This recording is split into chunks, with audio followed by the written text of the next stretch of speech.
అలా రాజమ్మ రోజు వచ్చి బావిలో నీళ్లు తీసుకెళ్తూ ఉండేది. ఒకరోజు నవ్య తాను చేసిన కూలీ పనికి డబ్బులు రావాల్సి ఉండగా అడగడానికని ఊరిలో జమీందారింటికి వెళ్తుంది.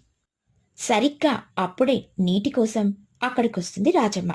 రాజమ్మ బావి దగ్గరికి వచ్చే సమయానికి బావిపై ఆడుకుంటూ ఉంటాడు పిల్లాడు. అది చూసిన రాజమ్మ ఎంతో భయపడిపోతుంది.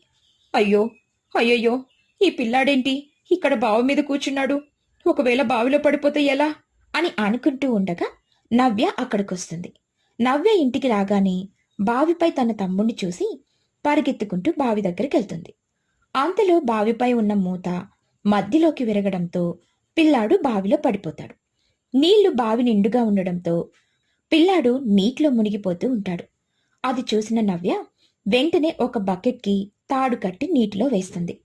తన తమ్ముడు ఉన్న దిశలో బకెట్ని తిప్పుతూ ఉంటుంది.